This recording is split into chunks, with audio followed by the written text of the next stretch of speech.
Merci à vous tous qui continuez à nous donner confiance, à nous faire confiance, surtout en votre magazine, l'émission Le Panel. Chaque mardi et samedi, nous sommes en direct à partir de 15h30. Et puis vous avez la chaîne YouTube JM Panel HD. Nous sommes en direct de Tosungana Télévision. Nous allons parler le bureau définitif du Sénat, la majorité et l'opposition à l'ordre dispersé. On se pose la question: comment est-ce que la grande famille politique qui accompagne la vision du chef de l'État comme l'union sacrée n'arrive pas à marcher sur la même corde? Et l'opposition aussi, de son côté ou de leur côté, ça barde, ça continue toujours à faire un peu noir. L'opposition, chacun aussi tire sa ficelle de son côté, alors que tout le monde, nous courons derrière le temps pour un mandat qui va déjà, qui continue. Les compteurs est en cours, on se pose des questions. Est-ce que le peuple congolais peut encore compter pour ce deuxième mandat du président de la République, Félix Antoine Tshisekedi Tshilombo? Nous allons parler dossier Génécoste pour l'indemnisation des victimes de la guerre des 6 jours à Kisangani. Vous avez suivi le ministre de la Justice qui tient Mordikis à ce que les victimes soient accompagnées d'une manière ou d'une autre. Déjà, vous avez suivi. Pour le tout premier palier, on va commencer avec $2000 par tête. On se pose des questions.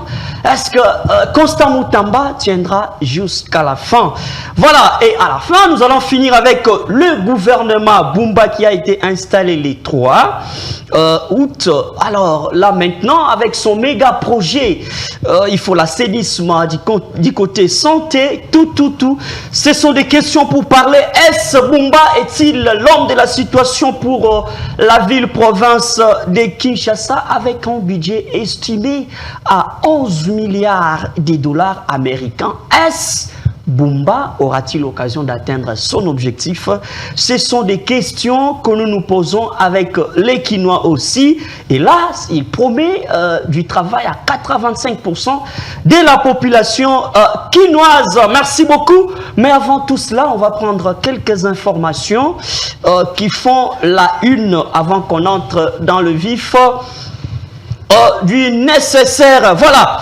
La toute première information: l'Association africaine des droits de l'homme, ASADO en sigle, une organisation qui défend les droits de l'homme, réclame la libération des 11 personnes en détention illégale dans les locaux des l'ANR. Et puis, deuxième information, cadre de concertation de l'opposition et de la société civile, Claudel Lubaya et Seth Kikouni annoncent une séance plénière ce mardi 6 août. Troisième information, Génécoste. Alors là, je l'ai déjà dit à mon introduction, l'indemnisation des victimes de Kisangani d'activités illicites de l'Ouganda. Constant Moutamba annonce $2000 par tête dans un premier temps. Alors, à titre de rappel, la guerre des 6 jours qui avait opposé l'armée ougandaise et l'armée rwandaise sur les sols congolais. Et pour finir, nous allons prendre l'AGOA qui sera, c'est une loi américaine qui permet l'exportation des produits africains à la vente aux USA en passant par une franchise des douanes bien négociée, et l'organisation sera ici à Kinshasa, si tout va bien, l'année prochaine. Merci beaucoup.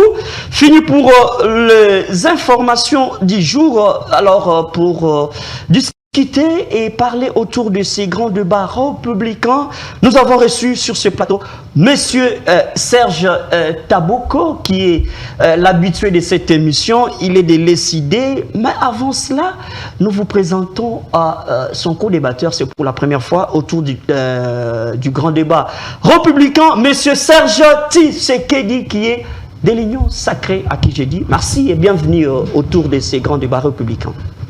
Bienvenue, chers journalistes. C'est toujours un plaisir de répondre au débat républicain, et surtout voir en face de moi quelqu'un qui a toujours des idées claires et surtout ordonnées.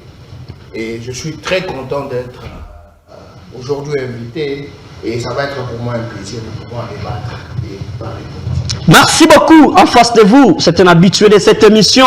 Alors, tout le monde le connaît très bien. Il est quand même à présenter parce que le panel à tout moment il y a des téléspectateurs qui s'ajoutent. Il y a des superpositions chaque jour. Alors, nous sommes dans l'obligation de présenter M. Serge Taboko de décider de sur quoi Martin Fayoulou est tout proche. Merci d'avoir répondu présent à ces grands débats républicains, M. Serge.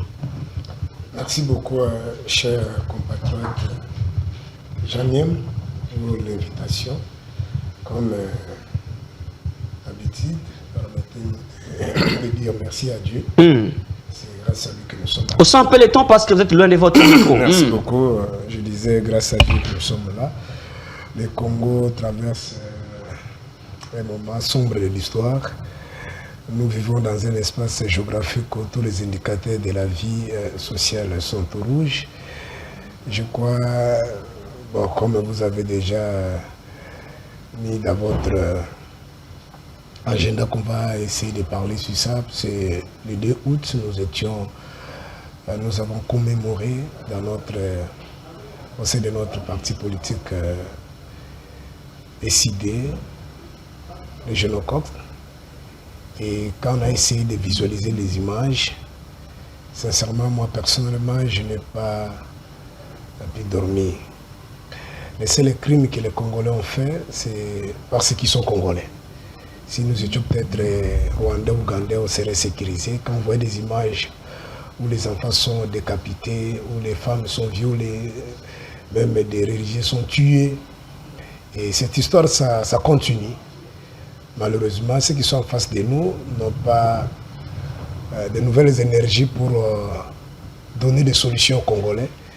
Et pour terminer, quand j'ai vu même la dernière vidéo qu'on m'a envoyée, lorsque les rebelles ont pris l'agglomération de Chacha, et c'était une alliance totale, je me suis perdu. Très bien, merci beaucoup. Nous allons développer autour de ce débat. C'est pourquoi je profite par la même occasion de saluer les co-débatteurs. J'ose croire que nous allons passer un bon moment pour essayer d'ajouter ou soit d'amener une pierre dans l'édifice qui est le Congo, parce que bon, on ne sait pas. Merci. Très bien, merci beaucoup. Un petit commentaire par rapport aux informations que je viens de passer ici avant qu'on entre dans le débat. Vous avez suivi quelques informations, je peux passer en revue. On peut vite. J'ai donné aussi l'association africaine des droits de l'homme, Assado, qui réclame la libération des 11 personnes en détention illégale dans les locaux de l'ANR. Et puis la Goa, qui sera organisée ici dans notre pays. Ce sera pour la première fois. Je rappelle que les Congo n'étaient plus la Goa, mais c'est grâce à la diplomatie de Julien Paluku, quand il était ministre, je pense bien de l'industrie, qu'il a tout fait pour que la RDC reprenne. Quelles sont vos impressions par rapport aux informations avant qu'on entre dans le débat? Bon, merci beaucoup. Je vais répondre vite par rapport à l'actualité.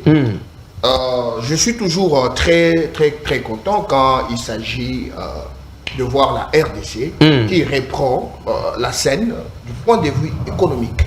Ça surtout, parce que quand il s'agit des histoires politiques, francophonie, nous avons toujours entendu des sales draps où il y a toujours des sommes qui sortent et en effectivité, on n'entend rien de concret de ce qui s'est dit. Alors nous sommes très contents quand il y a des compatriotes qui sont élevés en dignité, qui se prennent quand même le temps de pouvoir réaligner, si je peux le dire, la RDC. Et c'est pour moi une très bonne chose et une très bonne nouvelle. Et cela va aider les pays à être représentés, pas seulement au niveau des scandales, mais aussi avec des actualités qui sont bénéfiques pour son évolution. Très bien, merci beaucoup. Alors, M. Serge Taboko, un petit commentaire par rapport aux informations du jour, avant qu'on entre dans le vif du nécessaire. Voilà, vous avez le temps. Bon, ce qui est vrai, dans notre pays, nous sommes habitués. Chaque ministre, quand il vient, il veut toujours donner l'impression que dans son ministère, ça va. Alors, nous ne voulons pas qu'on continue dans cette politique de marketing sans un feedback. C'est-à-dire quoi? Ici, lorsque vous parlez de Goa, on fait allusion tout le monde des échanges surtout dans le secteur économique. Qu'est-ce que nous allons exporter? Oui, mais c'est un grand défaut parce que le pays n'est pas habitué à l'exportation. Ça, c'est déjà un grand pas. Ce sont des encouragements aussi de votre part. Non, non, nous sommes d'accord. Je crois le co-débatteur Monomo venait de le dire. Mais qu'est-ce que vous allez exporter là-bas? À part l'exportation, je ne sais pas, puisque ici même les petits maïs, si nous allons importer dans des pays frontaliers ici, qu'est-ce que vous allez exporter? Vous allez exporter les légumes, vous allez exporter quoi? Parce que dans d'autres produits peut-être agroalimentaires, je ne pense pas que c'est facile hein, d'exporter n'importe qui dans ces pays civilisés. Vous imaginez ce qui se passe dans notre pays ici, nos services attitrés ici, j'ai fait allusion notamment à l'OCC qui ne contrôle rien. C'est-à-dire nous mangeons, nous vivons par la grâce de Dieu. Je crois que dans mon propos introductif, je vous ai dit ici, ça c'est grâce à Dieu. Alors pour importer peut-être des choses, ou soit exporter des choses, je voulais dire exporter des choses ailleurs, dans des pays civilisés organisés, il faut d'abord d'autres ministères, notamment dans les services par exemple de l'OCC, qu'on ait quand même des services bien organisés. On dit avec l'avènement de Julien Paloukou dans les ministères des Commerces, apparemment il y a quelques touches nouvelles donnes qui se laissent des gens entendre. Lorsqu'on parle par exemple de l'OCC, il ne faut pas voir seulement dans la dimension peut-être structurelle ou soit légale. Il faut avoir amené aussi à porter des machines, hein, parce que la qualité des produits, ça demande aussi des machines. Certes, je ne suis pas expert dans les domaines, parce que pour tester par exemple le produit par exemple à varier, l'histoire qu'on amène là, il faut avoir des matériels sophistiqués pour tester, pour que là où vous allez exporter les produits, ces pays-là soient quand même rassurés que nous sommes prêts à consommer les produits qui viennent de l'RDC. Très bien. Rester dans la dimension cosmétique, dire que parce que je suis là, on a renoué des accords avec les Américains, nous allons commencer à exporter. Vous allez exporter quoi? Je ne sais Très pas. bien, merci beaucoup. C'était juste un petit commentaire par rapport aux informations. Maintenant, nous entamons le plus nécessaire qui est là, c'est le débat du jour. Je l'ai rappelé, la grande thématique du jour, c'est que la majorité pour le bureau définitif du Sénat, la Chambre haute, je l'avais décrit dans une émission ici, la Chambre haute est réservée aux sages. Voilà pourquoi moi je m'étais dit, alors il faut qu'il y ait des critères pour que quelqu'un devienne sénateur. Alors, nous courons derrière le temps, il faut qu'on ait un bureau définitif, mais là, l'Union sacrée qui est une majorité parlementaire partout, entre les deux chambres, mais l'Union sacrée ne s'accorde pas sur un seul point. L'opposition aussi de leur côté, rien ne marche. Alors nous demandons, est-ce avec ces chevauchements, le peuple congolais peut espérer à quelque chose? Alors, M. Serge Tshisekedi, vous qui êtes de l'Union sacrée, quand vous regardez l'allure avec laquelle les choses sont en train de partir, est-ce que vous pensez qu'il faut qu'on s'attende à quelque chose de bon? Merci beaucoup pour la question. Je rappelle que je suis de l'Union sacrée et je suis communicateur. J'ai toujours été mal compris parce que je suis très radical. Je suis quelqu'un qui rappelle toujours à l'ordre. C'est-à-dire, dans la maison, les enfants, on doit regarder dans la même direction. Mais si, parmi les enfants, il y a un enfant qui voit son père qui est en train de trébucher ou soit qui voit un scandale ou quelque chose qui est tout proche de lui, peut les signaler des peurs qu'il soit tabassé. Et ce courage-là que nous portons, c'est pour faire avancer les choses. Nous allons profiter de ces médias pour faire entendre tout haut ce qui s'est dit tout bas. Je vais vite rebondir avant de répondre à votre question, faire entendre la voix de nos compatriotes qui sont au niveau de Kasumbalesa par rapport à la mesure qui a été prise par le ministre Julien Paloukou de pouvoir interdire toutes les importations en boissons sucrées et autres. En tout cas, cette partie de la population souffre. D'où amener des mesures concrètes et expliquer pourquoi vous avez soulevé. Nous qui sommes vaccinés, nous savons comprendre qu'on doit capitaliser la production locale. C'est bien bon. Mais néanmoins, il faudrait expliquer à ces gens-là qui, la plupart, ce n'est pas de l'insulte, la plupart se sont vite lancés dans le commerce de très bas âge. Ils n'ont pas eu le temps de pouvoir apprendre au niveau de l'école certains termes. C'est ce que nous avons déploré avec les gouvernements de Matata Pogno qui utilisaient très souvent des termes qui sont pas très captables au niveau de la population. Aujourd'hui, aligner 2 challengers de taille, c'est quelque chose qui, moi personnellement, m'a traumatisé depuis ce matin. Et je ne sais pas comment comprendre, dans une même famille, vous allez aligner 2 enfants. À moins qu'on me dise ici que M. Samalou Kondé n'est pas membre de l'Union Sacrée. Non, mais on dit c'est le choix du chef de l'État. C'est là où ça bloque. Le choix là a été dit ouvertement où exactement? Parce que là, hier, je vous informe que plus tard dans la soirée, M. Idrissa a été désigné comme le seul candidat de l'Union Sacrée, c'est-à-dire UDPS. De l'UDPS ou de et l'Union Mosaïque. Sacrée? Mais UDPS et Mosaïque. En commun accord avec les autres membres du Présidium. Bien sûr, c'est le CG, Augustin Kabouya, qui est habilité à pouvoir convoquer ces réunions et qui a fait avec tous les membres, comme d'habitude, pour désigner un seul candidat. Bon, c'est bien bon. M. Idrissa a un passé qu'on peut juger d'équilibré, mais il ne nous a jamais donné son bilan en étant gouverneur de Maniema. Vous voyez, partout où je passe, j'ai toujours prôné la redevabilité. C'est là qu'on accuse Augustin Kabouya d'être derrière les candidats.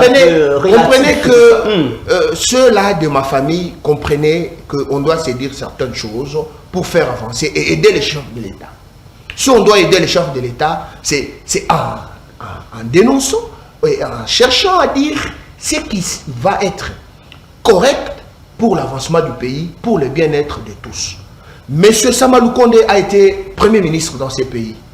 Bon, nos amis de l'opposition ont qualifié son bilan corporel, c'est-à-dire il était entré avec 70 kilos, il s'en est tiré avec plus de 100. Et on va dire que qu'est-ce qui a été concrètement fait par l'ancien Premier ministre Très bien. Samalou Kondé. Très bien. Pour aujourd'hui, que tout un peuple, qu'on soit là, bouche bée, observer, monsieur s'aligner comme indépendant, et pourtant, il vient d'une machine politique qui, on nous informe qu'il y a beaucoup de réunions qui se tiennent nuitamment, des cagnottes qui se distribuent. Bon, je ne serai pas ici en train d'éveiller le sens du courageux ministre Constant Moutamba pour pouvoir, qui nous a d'ailleurs facilité la tâche en nous donnant un numéro vert pour devoir dénoncer certaines pratiques. Et alors, le voir aujourd'hui aligner 2 candidats, et je ne sais pas comment le sénateur, les éminents sénateurs, ça a été introduit ici, chambre des sages. C'est là où ça se passe, raison pour laquelle c'est 35 au-delà. C'est pas moins de temps, parce qu'on estime que là, vous avez la maturité nécessaire pour pouvoir Très bien. trancher sur certaines choses. Merci beaucoup, merci. On va pas plaisanter sur ce point-là, et nous n'allons pas nous voiler les faces. Disons-nous la vérité, qui est aligné? C'est ça ma question. Très bien. Merci beaucoup, Monsieur Serge Tshisekedi. Je rappelle que vous êtes communicateur de l'Union Sacrée. Alors, Monsieur Serge Taboko, même on pensait que la majorité, elle était la seule à connaître, à trébucher. Mais on sent aussi du côté de l'opposition, ça ne marche pas. Qu'est-ce qui fait traîner l'unité de l'opposition pour que vous puissiez trouver quand même un candidat qui peut vous représenter, bien que vous soyez de l'extra-parlementaire? Quelle peut être votre analyse? Ok, merci beaucoup. C'est votre droit le plus légitime de bondir à chaque fois quand on est ici, vous parlez de l'opposition. Je vous ai dit, c'est pas intéressant de vous répéter plus d'une fois. Nous ne sommes pas de l'opposition, certes nous sommes des démocrates, nous avions accepté de faire la politique et surtout la politique noble pour l'intérêt de la population. Cependant, lorsque vous êtes en face d'un groupe de gens, de courageux, de Yankés, ils prennent le pouvoir, soit par un coup d'État militaire, soit par un coup d'État institutionnel, on ne peut pas les qualifier comme une émanation de la légitimité populaire et que les autres sont à l'opposition. Donc c'est votre droit le plus légitime, mais néanmoins, en dehors de la lutte politique que nous sommes en train de faire, moi je suis un homme de Dieu et je défends des valeurs. Mais je ne peux pas cautionner Même si on va peut-être un jour nous braquer, je ne peux pas cautionner que quelqu'un qui n'a pas été élu, qui n'a pas gagné des élections, et parce qu'on a peur de venir dire que c'est lui le président, c'est lui le premier ministre. Non, ce qui se passe, c'est une aventure. C'est une aventure, les gens ne sont pas là par la volonté populaire. Même dans les dernières élections, vous avez vu comment on a drainé des machines à voter dans des maisons des gens. Donc, une élection de plus d'une semaine, c'est votre droit de considérer que ceux qui sont là ont été élus et choisis par la population. Mais jusqu'à preuve du contraire, cette thèse ne passe pas. Alors, mais nous allons répondre quand même parce que c'est notre pays. Donc, s'il y a un groupe de compatriotes qui pensent qu'ils sont à l'opposition, ils sont en train de se battre, c'est leur droit. Notamment ceux de Katoumbe et les autres, ils sont là. Bon, si... Il y a cette Kikouni qui souffre pendant tous ces temps pour l'unité de l'opposition. Il veut à tout bout avoir obtenu l'unité au sein de l'opposition. Ce n'est pas un parti politique où quelqu'un va se battre pour l'unité des partis politiques.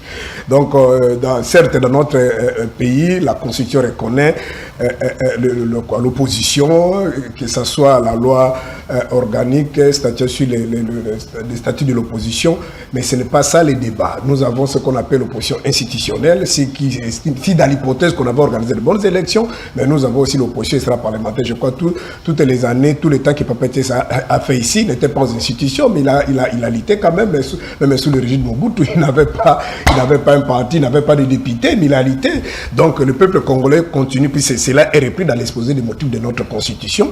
Et depuis 60 jusqu'à aujourd'hui, je crois, les assises de San City, l'IDPS aussi a participé, a reconnu que si le Congo n'en avance pas, ce qui font que le Congo n'aille pas de l'avant, notamment, c'est l'illégitimité des animateurs des institutions. Donc, nous considérons que, malgré les semblants des élections qu'on a organisées en 2006, 2011, 2018 jusqu'à aujourd'hui, il n'y a pas d'élection. C'est les gens s'organisent de leur manière. Vous avez suivi maintenant ici la bourde de Maman Olive qui a dit c'est grâce à nous, mon mari est démocrate, c'est grâce à nous que les autres s'habillent en veste aujourd'hui. Mais moi, je crois que j'ai retoqué déjà dans un autre média, j'ai dit si réellement son mari est démocrate, en démocratie, on ne donne pas le pouvoir à quelqu'un, c'est dans une monarchie, soit dans un empire. En démocratie, c'est le peuple, pour le cas de notre pays, c'est l'article 5 de la Constitution, c'est le peuple qui donne le pouvoir. Alors,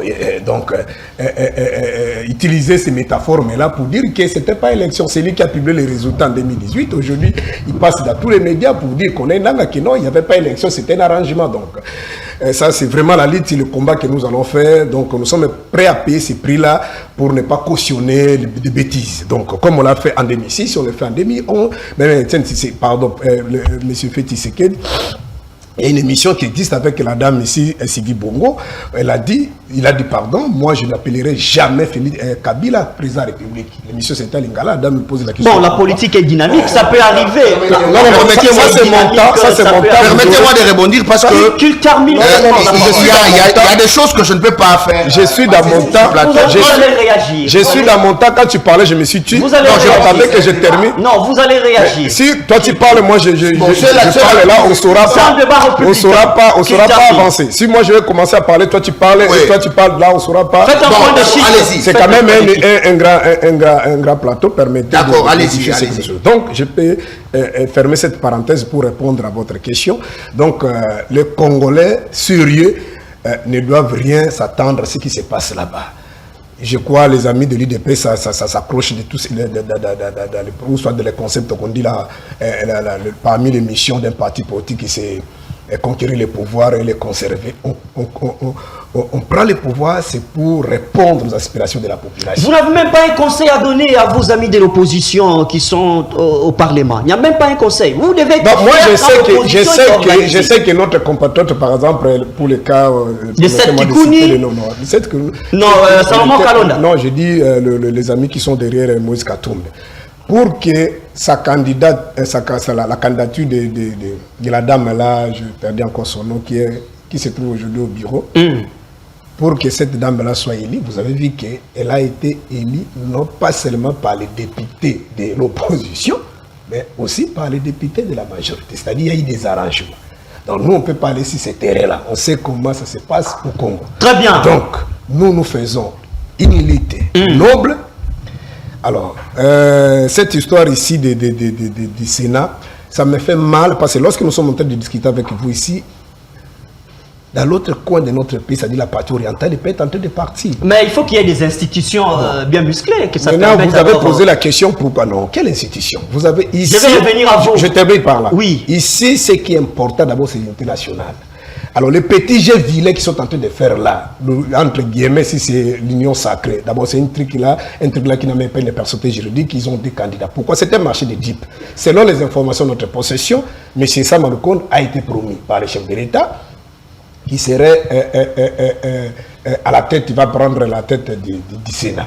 Maintenant, les amis de l'IDPS, ils ont dans leur calcul là un peu vilain. D'abord, ça, c'est pas aussi propre.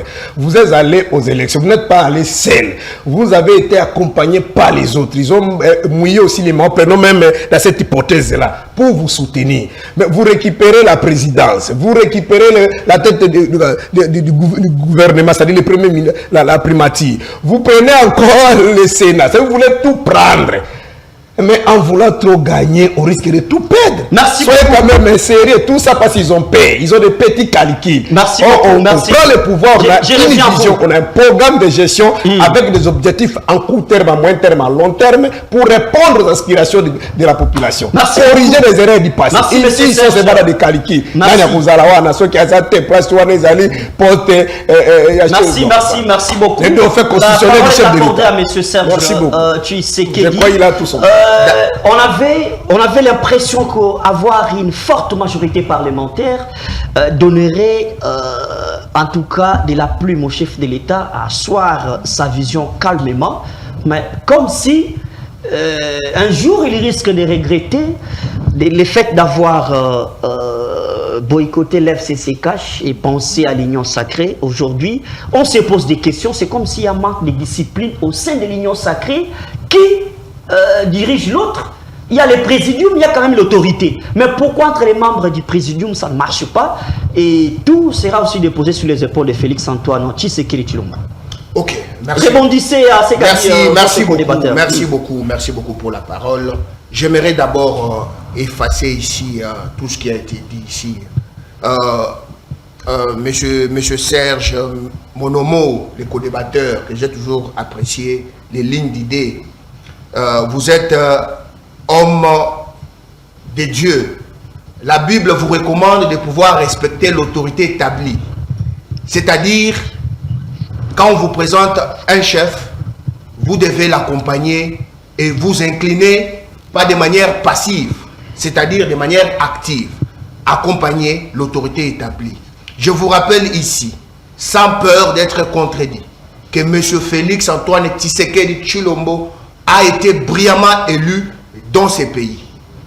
Même nos frères catholiques qui autrefois marchaient à contre-courant l'ont approuvé. Votre président, que j'ai toujours respecté, l'éminent économiste Martin Fayoulou, a reconnu plus d'une fois, même si vous ne savez pas le reconnaître ici sur ce plateau, que vous avez un seul président à la tête du pays et il s'appelle Félix Antoine Tshisekedi Tshilombo. Et il n'y a pas eu de passation noire de pouvoir. Qu'on ne vous trompe pas. Ne vous fiez pas aux réseaux sociaux pour pouvoir habiller quelque chose qui n'a jamais existé. Dire que maman Olive, bon, j'ai beaucoup de respect pour les dames, dire que l'ex-première dame, c'est elle qui connaissait les secrets de la passation du pouvoir, c'est-à-dire nous avons donné le pouvoir et aujourd'hui on est traité, on est remercié à monnaie de singe, ainsi de suite.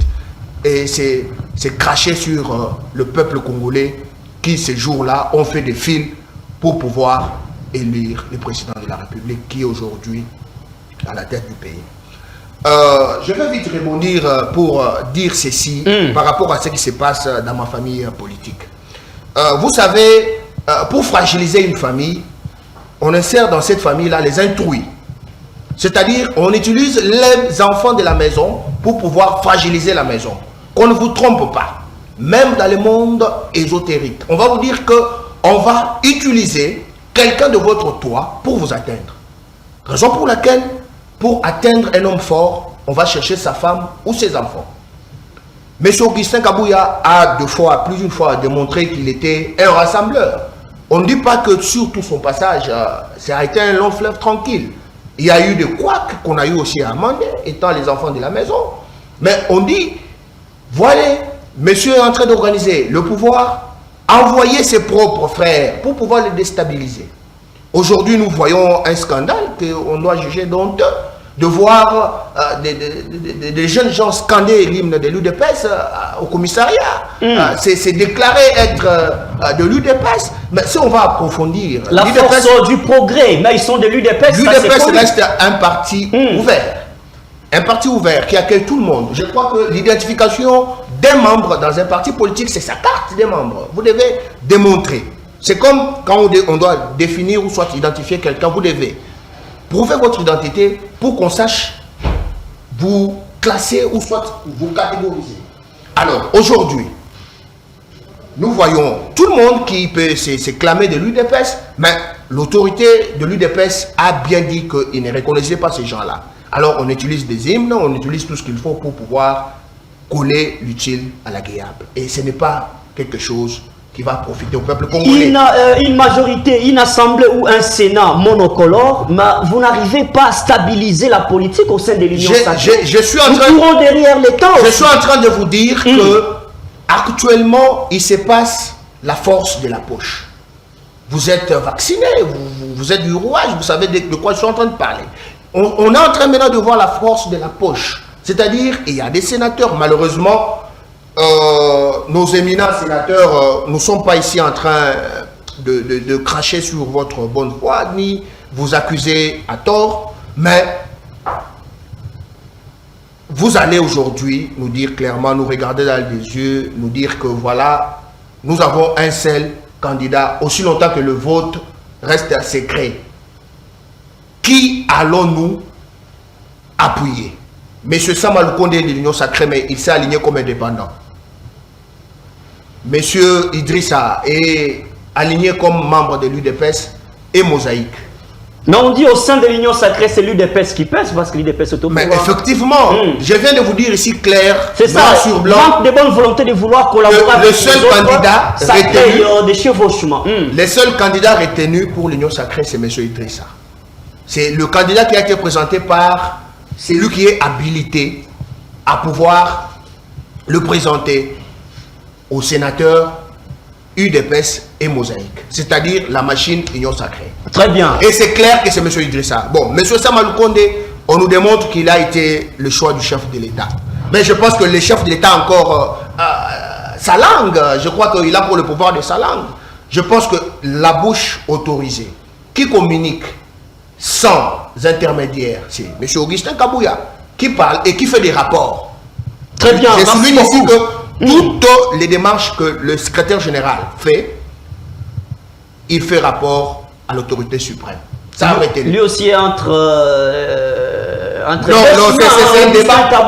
C'est un débat que je ne vais pas entrer en profondeur. Je vais vous dire ici que on utilise les enfants de la maison pour fragiliser la maison. Mais je pense que les linges sales se lavent en famille. Je crois que ce temps va passer. Alors pour finir la première thématique ici, pour vous, est-ce qu'il faut continuer avec l'Union sacrée ou repenser une autre majorité? Non, on ne doit pas repenser majorité parce que vous savez que ces histoires-là consomment de l'argent. Ce ne sont pas des histoires qui sont montées facilement. Il y a des commissions. Pour avoir une majorité, il faut non, je rectifie. C'est-à-dire que pour faire des commissions, vous devez avoir la disponibilité de tous ces mondes-là. Les réunir en commission pour pouvoir tabler sur les dossiers clairs. C'est dans ces termes-là que je parle de l'argent. Je ne parle pas en termes de corruption où il faudrait mettre l'argent dans les poches des gens, leur donner des pots de vin pour pouvoir appartenir à une majorité. Non, la politique, elle donne le libre arbitre à chaque citoyen de pouvoir choisir un parti politique de son choix. Alors, on ne doit pas imposer à quelqu'un d'appartenir à la majorité ou à l'opposition. Merci beaucoup. Donc, vous n'avez pas peur. On peut continuer. Non, on n'a pas peur. L'Union sacrée peut continuer jusqu'à la fin. Moi j'aurai ma petite conclusion pour dire que ça soit de Sama Lukonde ou de M. Idrissa, je pense que c'est l'Union sacrée qui sera gagnante. Très bien. Merci beaucoup. On va prendre un grand dossier aussi.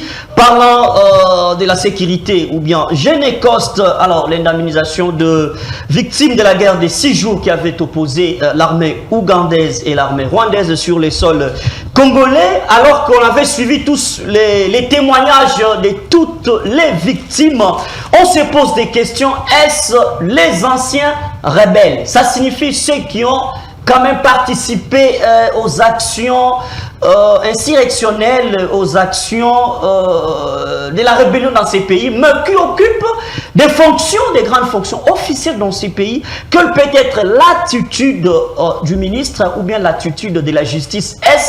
Ce n'est que du passé, un pardon, où il faut que la justice puisse s'établir clairement pour que ces victimes aussi se sentent à l'aise. Alors, M. Serge Taboko, quand vous regardez aujourd'hui, le chef de l'État a quand même montré sa bonne volonté de pouvoir accompagner ces victimes de la guerre des 6 jours, surtout à Kisangani aussi, alors qu'il y a ceux qui ont participé, sont dans ces gouvernements, ça fait partie de l'histoire, mais pour vous, quelle peut être l'attitude de la justice face à toutes ces responsabilités? Merci beaucoup. Dans mon petit temps, je vais prendre plus qu'une minute, mais veuillez me rappeler si pour cette question, c'est très capital. Non, la question, sachez déjà que c'est la vôtre. Elle vous a été posée. Permettez-moi, en plus, il a rebondi sur le premier sujet. Permettez-moi aussi de dire quelque chose. En voyant mon co-débatteur, M. Serge, je crois que c'était un chrétien fervent. Et je le rappelle aussi devant, je regarde la caméra, qu'un homme de Dieu, un enfant de Dieu ne peut pas soutenir le mal. Pour votre information, je n'ai pas le temps d'aller dans beaucoup de choses, que ce soit la loi organique, la loi électorale, la mise en place des bureaux de la CENI ont été faits dans l'opacité. Même en 2006, en 2011, en 2018, certes, le régime de Kabila a triché des élections, mais le bureau était quand même équilibré. Le MES s'était représenté, l'IDP s'était représenté. Mais ce que vous avez fait en 2023, c'est n'importe quoi. La loi électorale a été violée, les élections ont été organisées pendant une semaine.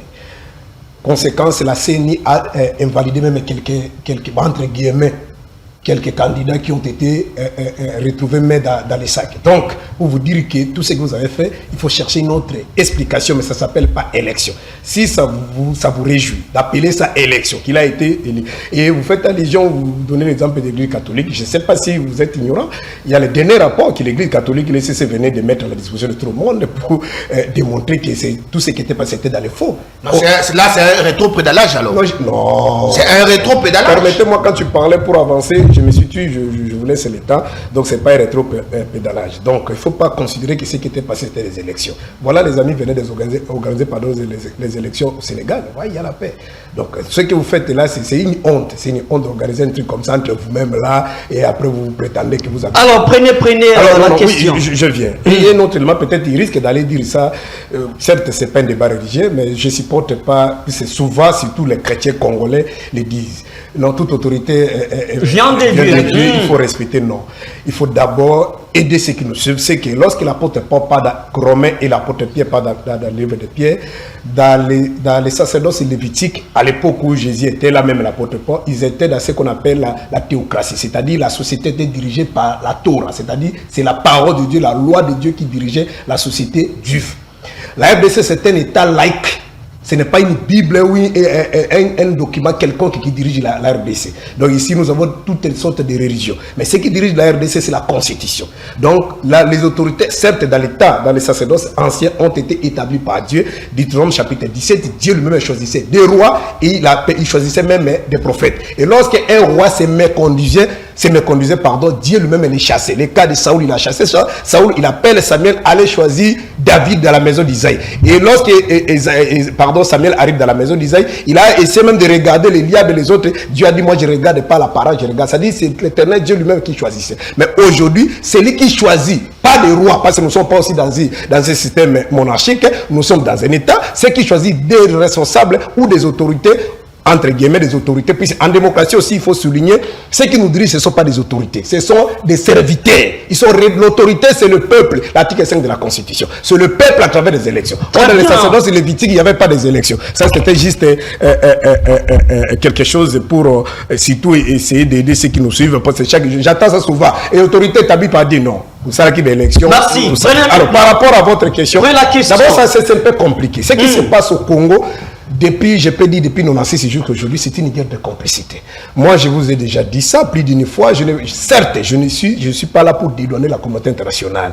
Et lorsque nous parlons de la communauté internationale, dans des thèmes simples, on fait allusion aux grandes puissances. C'est la RDC sur le plan légal, la RDC aussi fait partie de la communauté internationale.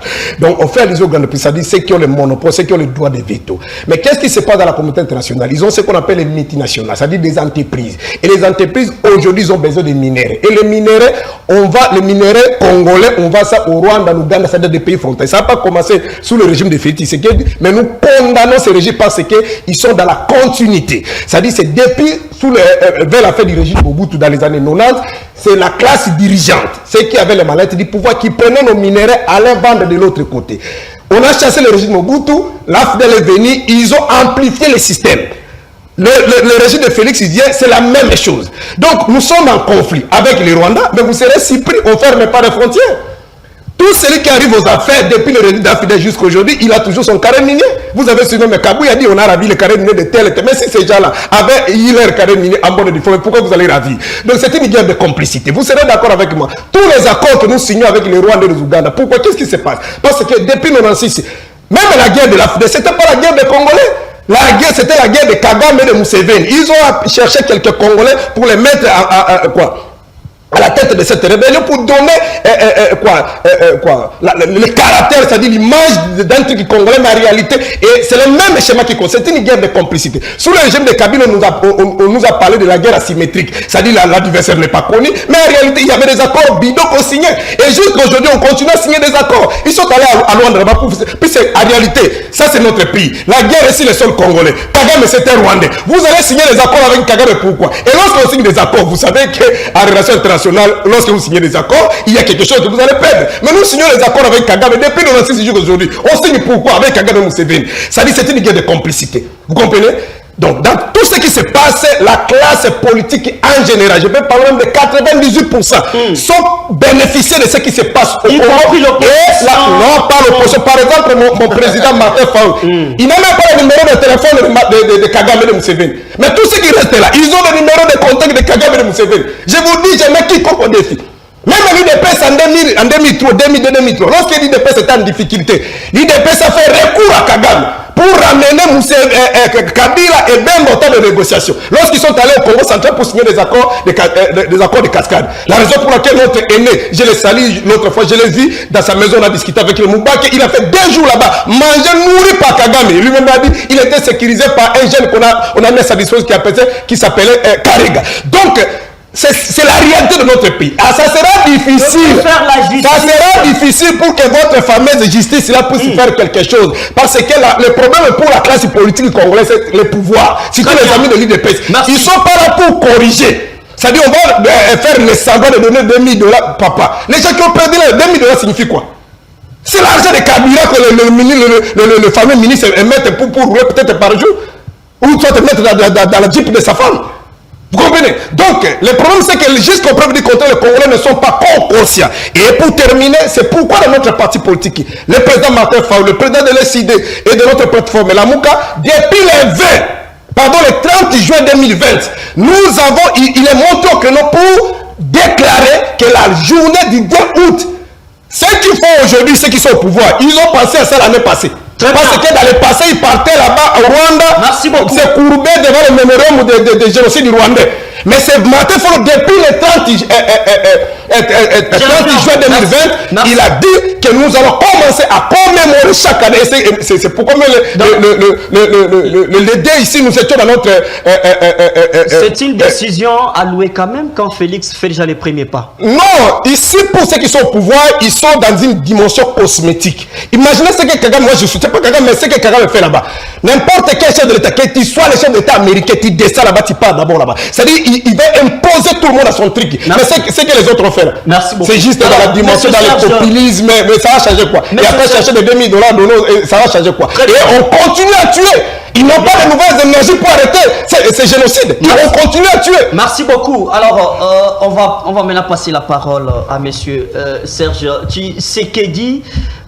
Certes, quand vous me donnez un poisson pour un jour, je mangerai, mais cela ne suffit pas à ma faim. Alors, il faut qu'il y ait une mesure d'accompagnement. Nous voyons la forte volonté du chef de l'État et du ministre de la Justice de pouvoir accompagner toutes ces victimes. Mais la question ici, quelle peut être l'attitude des Congolais qui ont participé au massacre, qui ont tué les Congolais et aujourd'hui, certains même, d'après les informations, occupent des hautes fonctions. Que peut faire la justice? Pardon? Ou ces gens doivent aussi passer devant la barre? Vous avez le temps. Ok, merci beaucoup. J'aimerais être très clair dans mes propos et surtout très concis. Je vais devoir rappeler à mon co-débatteur que la diplomatie, c'est ça la voie de la raison. La diplomatie reste la seule voie de la raison. Qu'on ne vous trompe pas. Que cela soit dit ici tout haut. La diplomatie reste la seule voie de la raison. Imaginez-vous, nous avons des armes. Le Rwanda a des armes. Ils envoient, on envoie. Et c'est ce qu'il est en train de faire. À l'arme, on répond par l'arme. Ainsi de suite. Et à l'entretemps, qui périssent? Ce sont le peuple. C'est la population. Les paisibles citoyens qui seront contraints de pouvoir vider leur maison et aller en débandade. Vous comprenez? Raison pour laquelle le chef de l'État a privilégié la seule voie, la diplomatie, qui est de la voie des raisons. En face de quelqu'un qui ne veut jamais compter sur Kagame ne voit pas ça. Non, écoutez. D'après les résultats écoutez, à chaque avertissement, il y aura toujours une réaction. Aussi longtemps qu'on vous donne la première, la deuxième, la troisième, et que vous n'avez pas de réaction, c'est à ce moment-là qu'il y a une force pour devoir agir. Je vais rebondir par rapport à la somme qui est en train d'être indemnisée aux victimes. D'ailleurs, je déplore ce qui s'est passé ce jour-là. Et il y a un compatriote avec qui nous sommes proches qui est aussi parmi les victimes qui y aurait une fois retracé. Et c'est affreux. Je ne saurais pas pouvoir résumer ni donner deux mots à ce qu'il m'a confié. Écoutez, auparavant, ça n'a pas existé. Et quand ça existe, il y a toujours la première fois pour chaque chose. Écoutez, quand les choses se font bien, applaudissons. On ne va pas dire aujourd'hui que $2000. J'apprécie bien ce que mon co-débatteur est en train de dire ici sur ce plateau. Dire que $2000 ne représente rien. Mais écoutez, à chaque force, à chaque somme correspond le besoin. Aujourd'hui, $100, ça ne représente rien pour vous actuellement. Mais allez-y. Allez dans les périphériques. Donnez les $100 à quelqu'un qui, il y a un commerce de 30 000 francs, de 20 000 francs. Vous lui donnez $100. Vous allez faire sa joie. Et cette personne va vous remercier assez. Ce qui est en train d'être fait doit être applaudi. Que ce soit par l'opposition, que ce soit par la majorité. Parce que là, on parle de nation. Ce qui s'est passé, ça a endommagé la vie de nos compatriotes. Entre ces compatriotes, il y a ceux de l'opposition, il y a ceux de la majorité. Là, on est en train de dire, de parler nation. Les $2000 qu'on donne. Écoutez, je vais vous donner un exemple. Vous allez aujourd'hui à la banque, vous contractez un prêt, on vous donne un crédit. Vous prenez cet argent-là, vous allez prendre vos bières, vous amuser, l'ambiance et l'argent fini.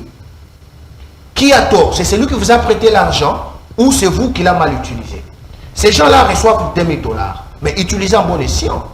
Vous prenez $2000, vous pouvez investir. Il y a des commerces qui peuvent être démarrés à 1500, 400 ou que sais-je. $2 000, c'est pas un peu d'argent. Connaissant la conjoncture, quand quelqu'un se lance dans les convertissez. Je ne suis pas en train de cracher sur la mémoire ou sur la vie de toutes ces personnes-là qui ont perdu. La plupart ont perdu leurs membres du corps humain. Il y a d'autres qui sont à mobilité réduite.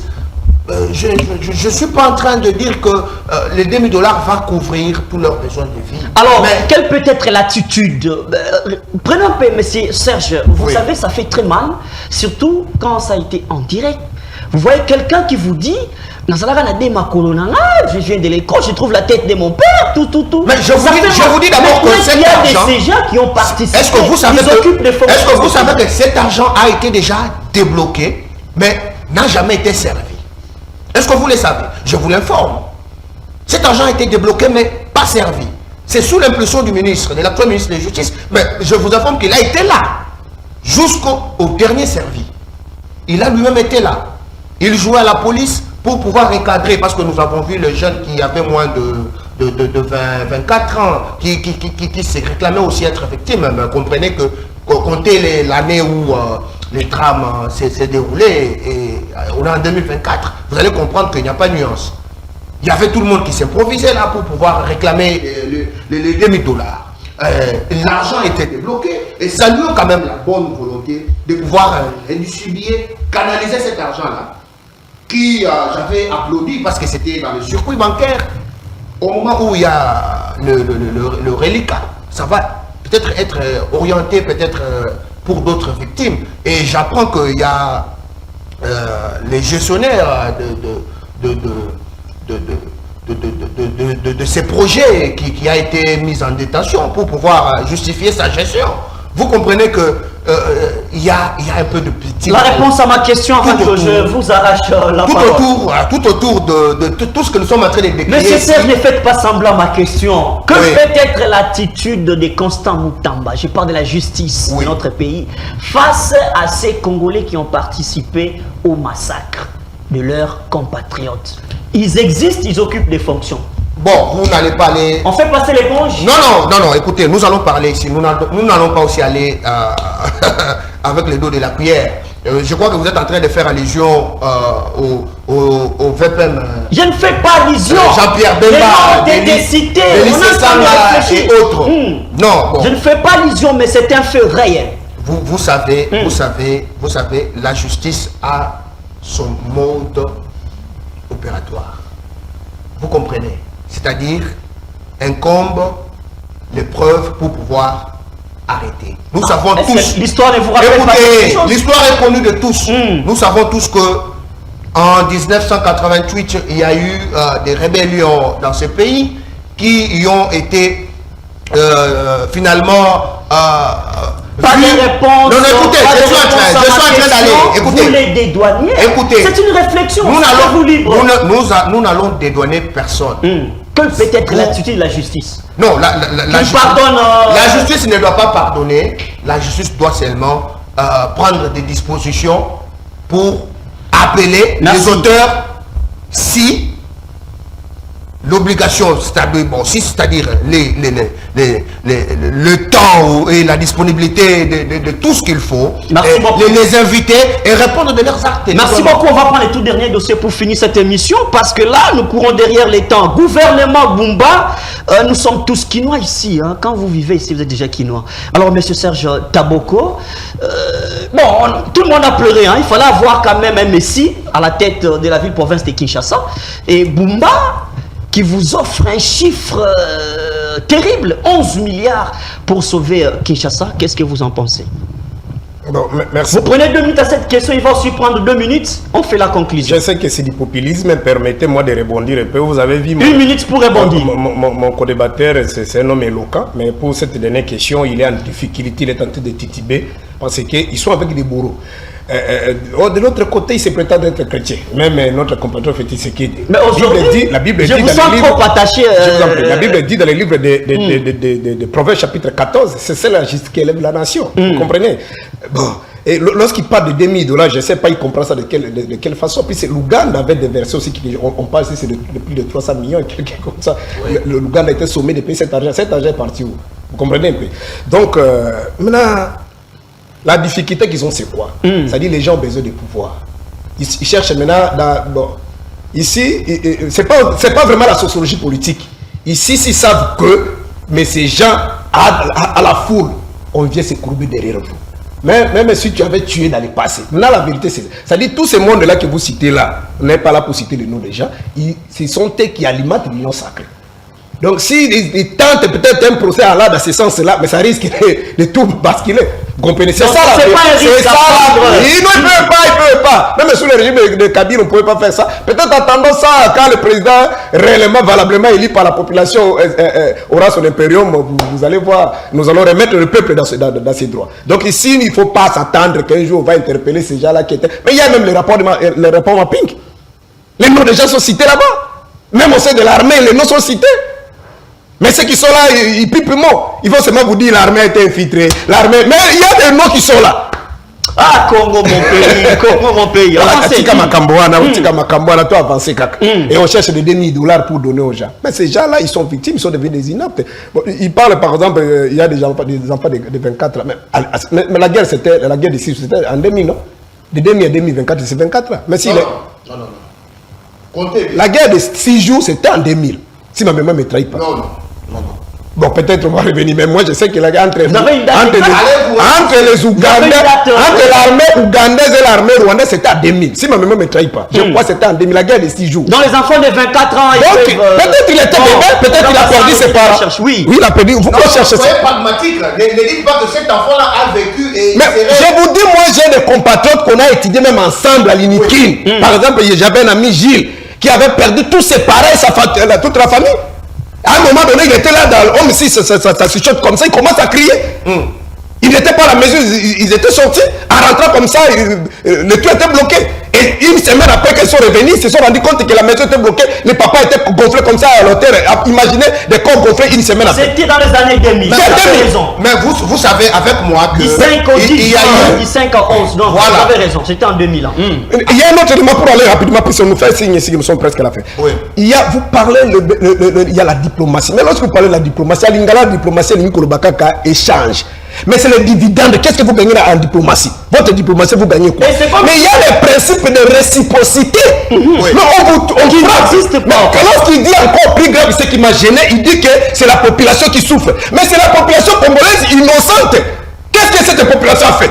Mais l'armée, tout le monde sait que... Mais quand tu parles, moi je me suis écrit, moi tu abîmes l'émission. Mais c'est Kagame qui nous frappe. Vous avez interdit à Kofi de vous rappeler que nous sommes tapés. On nous tape. L'article 74 de la Constitution, lorsqu'on prête serment, on va sécuriser les territoires de la population. Il y a l'article 187, l'armée a comme mission de sécuriser les territoires de la population. On vous tue. On n'a jamais dit une bombe tombée sur le village des Rwandais. On n'a jamais dit des Rwandais avec des Kifunda sur la tête. C'est les pauvres Congolais. Nous n'allons pas ici. On est attaqué, vous parlez ici de Rwandais. Nous sommes dans une congrégation, nous sommes dans un état où il y a une armée. Écoutez, nous n'allons pas ici dévoiler mais vous allez dévoiler je permettez-moi de vous abîmer l'émission, on va vous laisser la parole. Les génomes ici, je suis convaincu peut-être qu'il est moins âgé que lui, parce que moi je suis plus âgé que ce jeune homme-là de Burkina Faso. Dans 10 années, il a formé plus de 100 000 hommes. Vous avez eu des matériels. Vous, dans 6 ans, vous avez formé combien? À part des voyages. Non, mais il y a des chiffres. Alors, il y a des chiffres. On prend la dernière thématique, les derniers dossiers pour Bumba qui amène un autre point. Par rapport à ça, j'avais déjà dit, dans la gestion moderne, c'est la méritocratie et la compétitivité. Les gens qui sont nommés là-bas, ce n'est pas par rapport à la méritocratie. Ils sont affectés là-bas par des recommandations. Même si on te mettait à sa place, tu n'auras rien fait. Le problème, ce n'est pas le monsieur. Parce que tu peux avoir un programme de gouvernance avec des objectifs. Mais si tu n'as pas les matelas ici, c'est les illusions qui vous parlent là de 11 milliards. Je ne sais pas si vous trouvez ça dans quelle image. Vous imaginez par exemple les pauvres fonciers. Vous arrivez comme ça, c'est l'immeuble de Kabouya. Toi, tu vas demander l'argent à Kabouya. Comprenez? Tu vas demander l'argent. Donc il y a ce qu'on appelle d'abord le sidisme. Et surtout que le régime n'a pas la légitimité. Donc les gens savent que, les Congolais savent que si je donne l'argent, tout ce qu'on donne, on va voler. Très bien. Vous comprenez? Alors, donc je sais que c'est un chapelet d'incantation.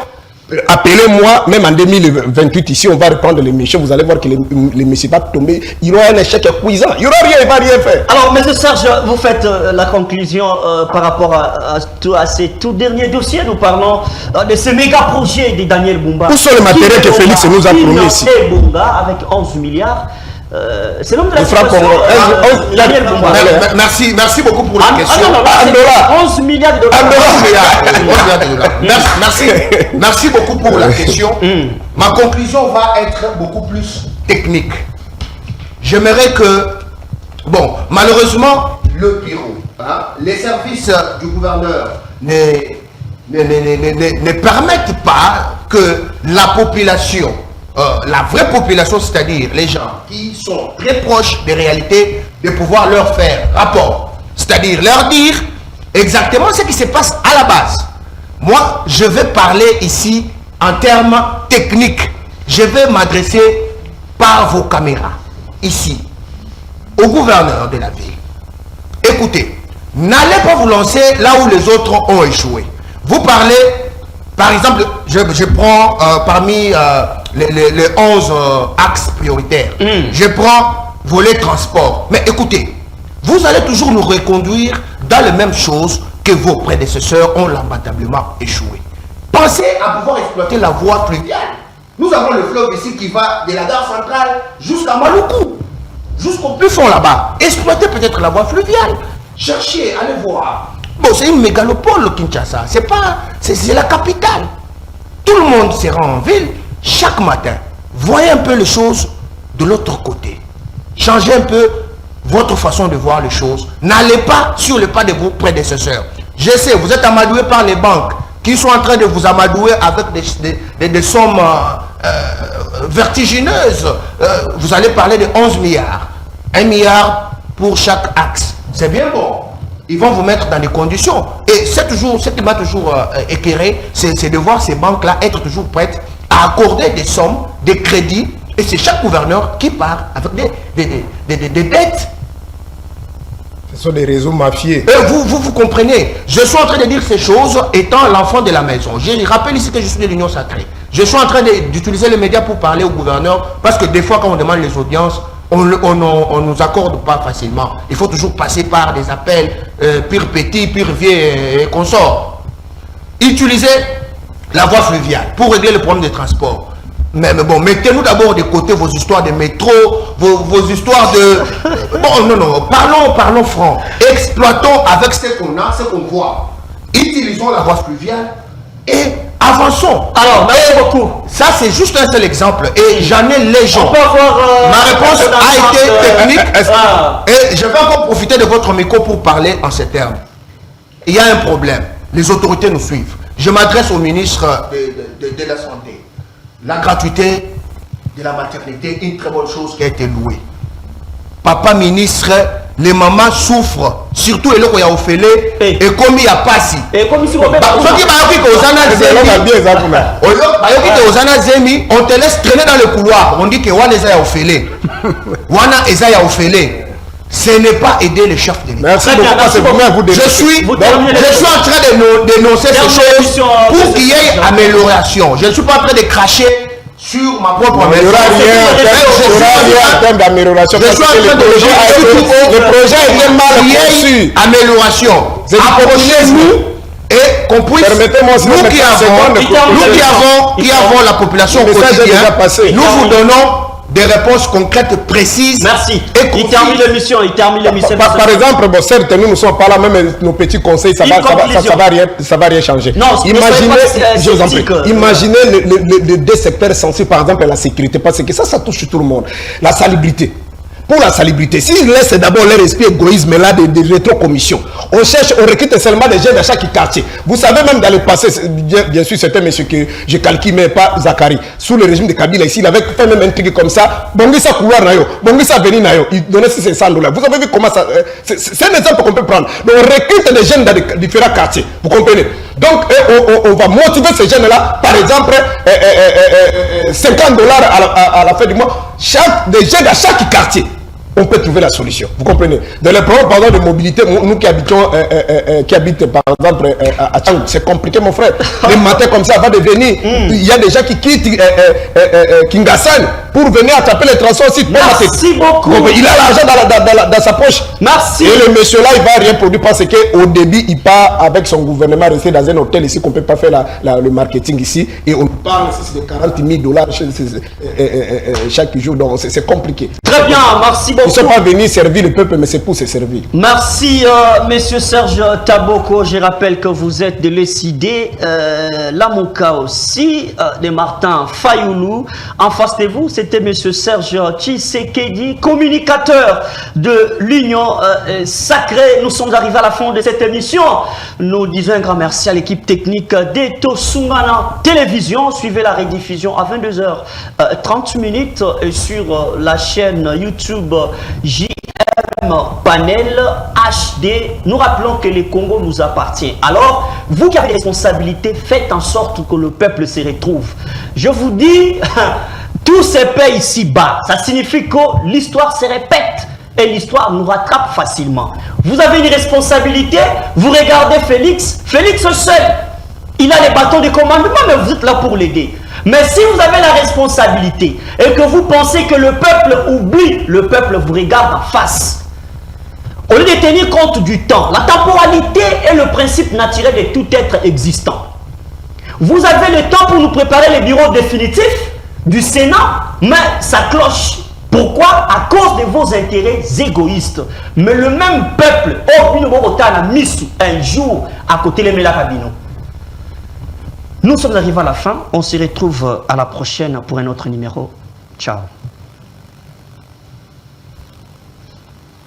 Vous qui nous suivez de partout, mesdames et messieurs, voici le mouvement Plan ASBEL, une organisation non gouvernementale de développement créée par un groupe de pasteurs de la ville de Kinshasa sur l'initiative de son président, le pasteur Prince Matondo, de la théologie nationale évangélique de libération. Le mouvement Plan ASBEL, sous le leadership du président Prince Matondo, lutte contre la pauvreté, assure la promotion d'une citoyenneté, prône le respect dû aux autorités, la lutte contre les antivaleurs, le phénomène Colonna et l'auto-prise en charge de personnes en situation précaire. Aussi organise-t-elle un cursus de formation de jeunes, Avenir de la Nation, de formation professionnelle gratuite, notamment en coupe et couture, conduite automobile, informatique et en alphabétisation. Le mouvement Plein, qui se veut une association de masse, est aussi un cadre qui réunit les hommes de Dieu en vue de réfléchir sur leur sort afin de vaincre l'instabilité sociale auquel ils font face par la création de micros et petites entreprises. Personnes de bonne volonté, contactez-nous au plus 243 89 78 49 003.